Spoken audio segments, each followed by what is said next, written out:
Hello friends, this is Nisha Gilodia and you are watching me on Setu Studies. Friends, आज की class DSSB, KVS, NVS, PGT history, RPSC first grade history के साथ साथ TGT SST के लिए भी beneficial होगी। तो चलिए शुरू करते हैं आज की क्लास। और हमारा टॉपिक है पुनर्जागरण, जिसे हम रेनेसा भी कहते हैं। और इससे पहले की क्लासेस में हम पुनर्जागरण का अर्थ पढ़ चुके हैं, साथ ही साथ पुनर्जागरण के कारण हमने शुरू किए थे। और हमने पढ़ा था धर्म युद्ध, जो कि 1095 से 1291 तक हुए थे 8 धर्म युद्ध, और 1212 में हुआ था 5वां धर्म युद्ध।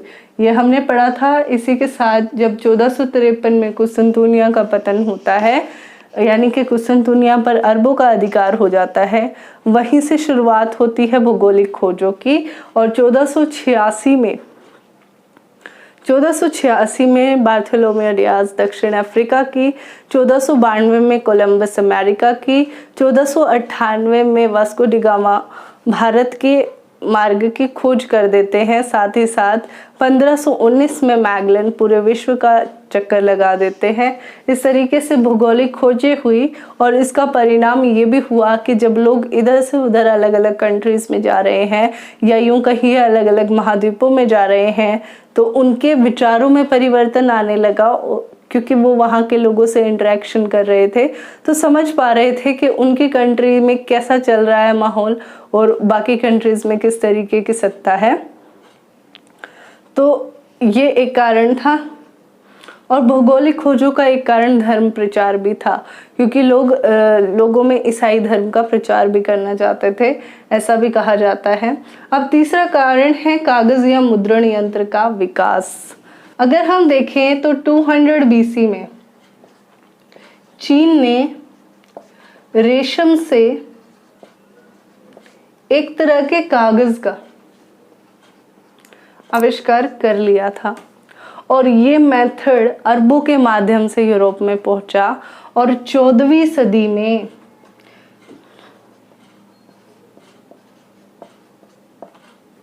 जर्मनी में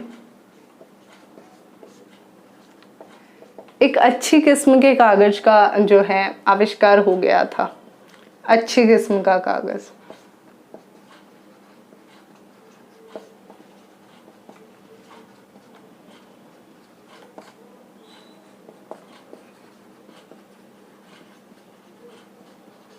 अच्छी किस्म के कागज का आविष्कार हो गया था।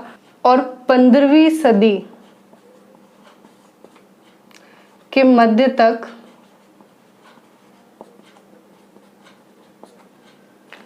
जोहानेस गुटेनबर्ग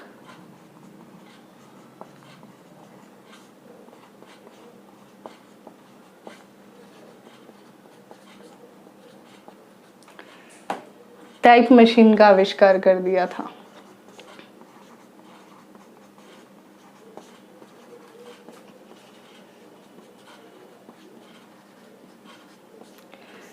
यानी कि 15वीं सदी के मध्य तक जो है टाइप मशीन का आविष्कार हो चुका है।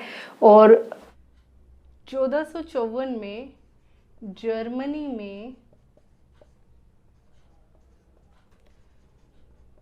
छापाखाना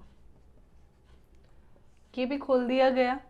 इसी के साथ 1454 में ही एक बुक भी प्रिंट की गई, जिसका नाम था द इंडल्जेंस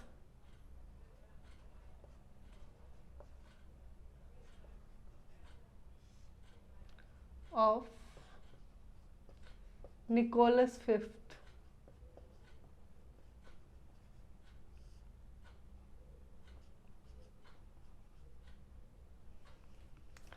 ये बुक थी the indulgence of Nicholas fifth. इसकी 31 कॉपियाँ ये रेडी की गई। हम देख पा रहे हैं कि चीन में 200 BC में कागज़ जो कि रेशम से बनाया जाता था, उसका आविष्कार हुआ। अरबों के माध्यम से ये जो मेथड है वो यूरोप में पहुंचा। और 14वीं सदी में जर्मनी में इस मेथड को और इम्प्रूव करते करते एक अच्छी किस्म का कागज़ बना लिया गया। 15वीं शताब्दी में जोहानेस गुटेनबर्ग ने एक टाइप मशीन रेडी कर दी है, साथ ही साथ 1454 में छापाखाना भी खुल गया है और 1454 में ही the indulgence of Nicholas fifth ये एक बुक छपी है। इसकी 31 कॉपियाँ प्रकाशित हुई हैं।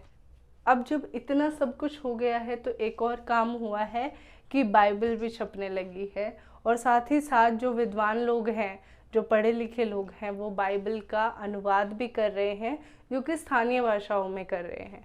पहले बाइबल वही लैटिन ग्रीक में थी, तो अब स्थानीय भाषाओं में आ गई है, जैसे फ्रांसीसी में, जर्मन में, इस तरीके से इन भाषाओं में आ गई है।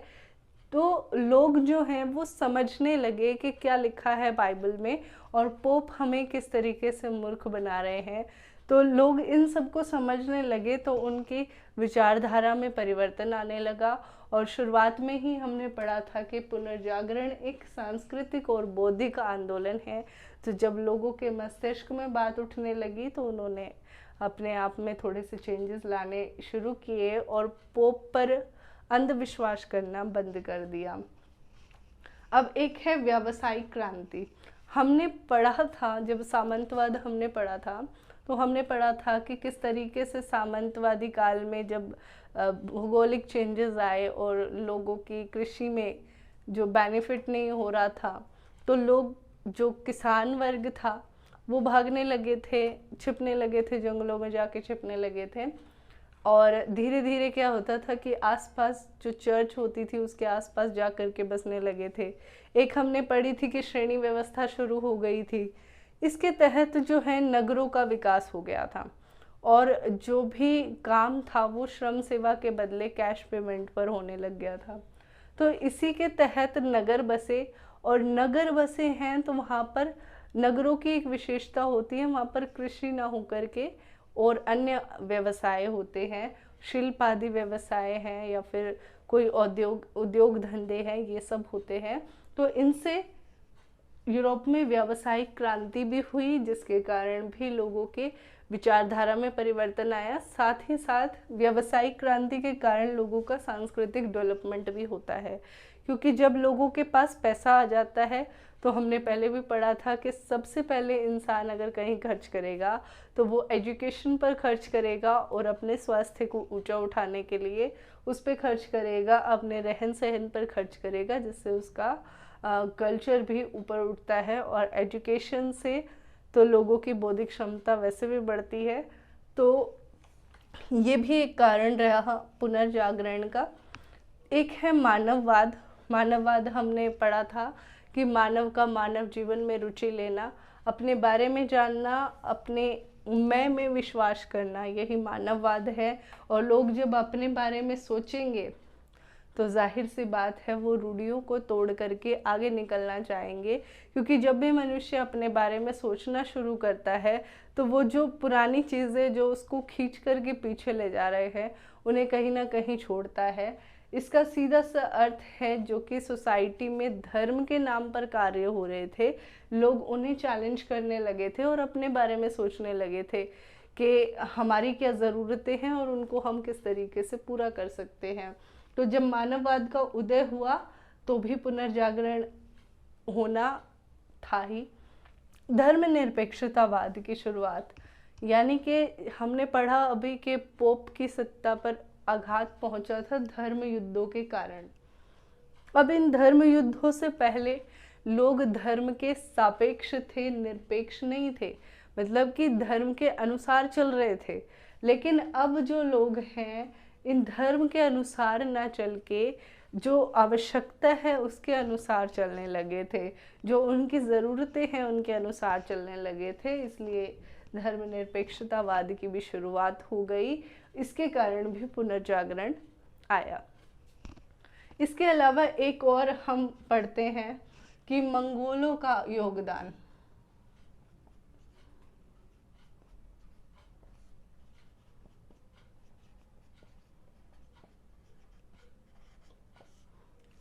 मंगोलों के योगदान को भी हम पुनर्जागरण का कारण मानते हैं। किस तरीके से मानते हैं ये जानते हैं।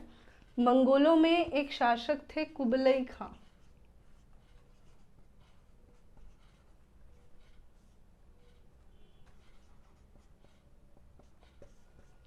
कुबलाई खां चंगेज़ खान के वंशज थे और इनका साहित्य में बड़ी इनको रुचि थी, या फिर यूँ कह लीजिए विद्वानों से बातचीत करना इनको बहुत अच्छा लगता था।